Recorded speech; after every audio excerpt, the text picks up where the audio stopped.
ఏమండి తెల్లారిపోయింది లేవండి. 7 బాగా తెల్లారిపోయిందే. ఏమండి అత్తయ్యని వాణిని ఇంటికి తీసుకురండి. ఈరోజు చవితి, రేపు మంచి రోజు, పెళ్లి వారు కూడా వస్తున్నారు కదా, అప్పుడు తీసుకొస్తాను.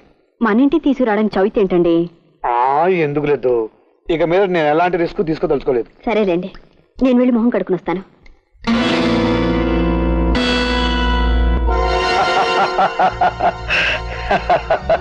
ఒరేయ్ ధనంకొండ, కొమ్మనాపల్లి నుంచి మళ్ళీ ఉత్తరం వచ్చిందిరా. వచ్చే నెలలో మంచి ముహూర్తాలు ఉన్నాయట. Very good. వచ్చే నెల పెళ్లికి నేను రెడీ అమ్మా. మరి విడాకుల సంగతి? వస్తున్నాయి, సగం దారిలో ఉన్నాయి. విడాకులు కదా, కొంచెం భారంగా నడుచుకుంటూ వస్తున్నాయి. నువ్వేం కంగారు పడద్దు, నీ ఏర్పాట్లు నువ్వు చెయ్యి. నమస్కారం. రండి రండి, కూర్చోండి. ఈ కాలం పిల్లలు పట్టిందే పట్టు హనుమంతరావు మాస్టారు. ఈ మధ్యకాలంలో ఓ 60 సంబంధాలు చూశాం. ఏ సంబంధం నచ్చలేదు పొమ్మంటున్నాడు మావాడు. అంతేనండి, చూపులు కలిసిన శుభవేళ అన్నారు. ఏమబ్బాయి ఇప్పుడు చెప్పు, 3 ముళ్ళెంత? ఆడపిల్ల జీవితం అండి. Very good. ఎక్కడమ్మా మీ అత్తగారు మీ ఆయన కనిపించరే? ఇద్దరు కలిసి గుడికి వెళ్ళారండి. ఏ క్షణానైనా రావచ్చు. ఈలోగా నేను టిఫిన్ తీసుకొస్తాను.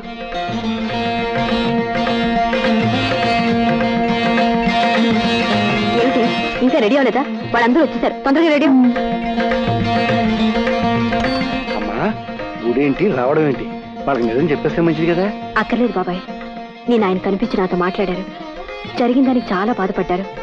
అత్తయ్యని తీసుకుని ఈ రోజే వచ్చేస్తానన్నారు. నిజమా అమ్మా? మంచి జరిగినా చెడు జరిగినా ఒకదాన్నోడు తరువుకు వస్తాయంటారు సుమా గారు. పోస్ట్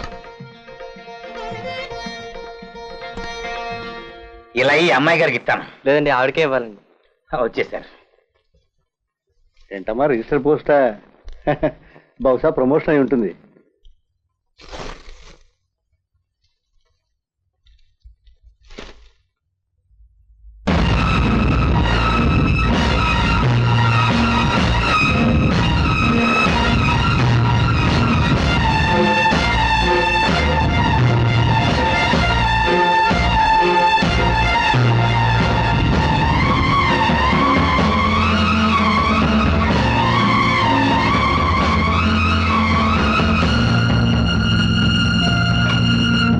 హలో, అరే పెళ్లి వారు వచ్చేసరే, సరిగ్గా టైంకి వచ్చి అనుకుంటాను. ఏమిటి ఫోటోలు ఇలా పరేశారు? పెళ్లి కొడుకు ఫోటోలా? అయింది ఏమిటిది? బాగుంది, చాలా బాగుంది. పరమ పవిత్రమైన హైందవి పేరు పెట్టుకుని ఇంత నీచాన్ని కొడి కడతావా? 10 రోజులు నీకు నేను దూరంగా ఉండగానే ఇంకోటితో కురుకుతావా? నేను నీతో మళ్ళీ కలుస్తున్నాను తెలియగానే నీ ప్రియుడికి ఒళ్ళు మండిపోయి ఈ ఫోటోలు నీకు పంపించాడు. చాలా మంచి పని చేశాడు, నా కళ్ళు తెరిపించాడు. నువ్వెంతో ఉత్తమరాలు అనుకుని మా అమ్మతో తెగదెంపులు చేసుకోపోయాను. అదే జరుగుంటే నా జీవితం సర్వనాశనం అయిపోయి ఉండేది. ఇప్పుడు నీ బండారం అంతా బయటపడింది. సార్ సార్ చూడండి సార్, అసలు మీరే చూడండి. పచ్చి వ్యభిచారి కూడా ఇలాంటి నీచమైన భంగిమల్లో చిచి చిచి. అలాంటిది ఈ పవిత్ర భారత నారి, ఈ హైందవి పరపురుషుడితో ఎలాంటి ఫోటోలు దిగిందో మీరే చూడండి సార్. ఇక నేనేం బాబు పెట్టుకుని ఈవిడితో కాపం చేయాలని మీరే చెప్పండి సార్. న్యాయం మీరే చెప్పండి. ఇంకా నయం, నిశ్చితార్థానికి ముందే తెలిసింది. రారా కోదండం గారు, నీకు దండం పెడతాను తల్లి. అక్కగారి నువ్వే ఇంత నిర్వాహకం చేసావే, నీ చెల్లెని తక్కువ చేస్తుందా? నా చెల్లెలికి అన్యాయం చేయకండి, దాని జీవితం నాశనం చేయకండి. కోదండం గారు, మీ కాళ్ళు పట్టుకుంటానండి. ఏమండి ఏమండి ఏమండి, నాకే పాపం తెలియదండి. భగవంతుడి మీద సాక్షిగా, నా మాంగళ్యం మీద ప్రమాణంగా ఆ ఫోటోలున్న వ్యక్తి మాంగుడు నేను ఎప్పుడు చూడలేదండి. నాకేం తెలియదండి, ముమ్మాటికి నాకేం తెలీదు. నీకేం తెలీదు? ఇంత బరి తెగించిన దానివి మాంగళ్యం మీద ప్రమాణం చేయడానికి ఎందుకు వేరుస్తావు? తెలియని వాళ్ళతోనే ఇలా ప్రవర్తించిన దానివి తెలిసిన వాళ్ళతో ఎన్ని శృంగారాలు చేసావో చెప్పు. వద్దండి, అంత మాట్లాడకండి, అంత నీచంగా మాట్లాడకండి, మీ కాళ్ళు పట్టుకుంటాను. చిచి, ఇక నా తోవ కట్టొచ్చే అర్హత కూడా నీకు లేదు.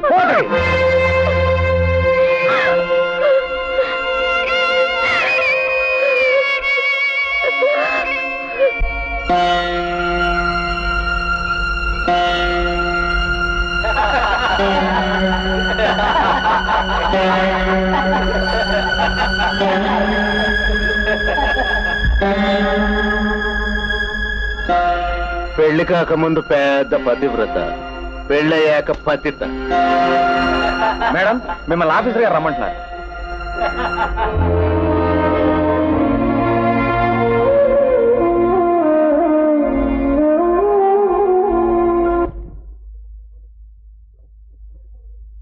పిలిచారా సార్?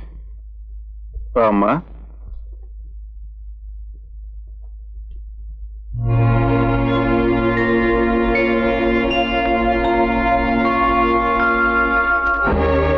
I'm sorry.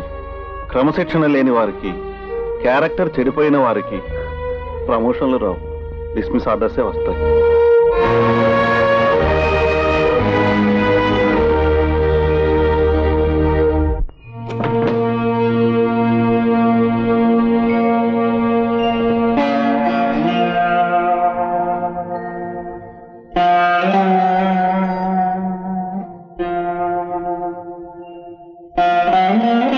సైంధవి, ఇలా రామ్మా.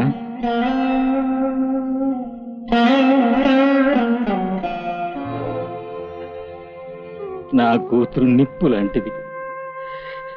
కిరాతకమైన ఈ పురుష ప్రపంచంలో ధైర్యంగా, ధర్మంగా పోరాటం చేస్తూ కన్న తల్లిదండ్రులకు గర్వకారణమైందని ఇంతకాలం అనుకుంటున్నా మాకు. ఎవరికి నువ్వు మిగిల్చింది ఇదే అమ్మా.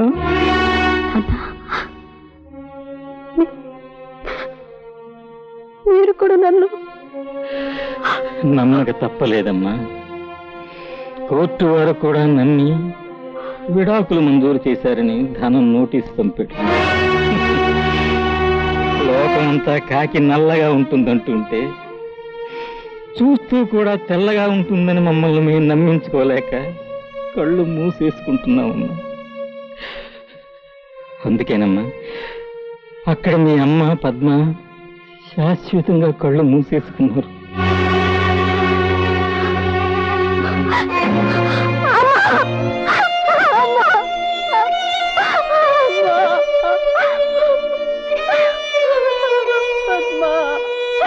నాకెందుకు ఇంత అన్యాయం చేశారు పద్మా?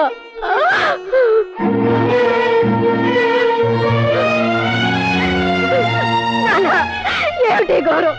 నేనే పాపం చేశాను నాన్న? నాన్న నాన్న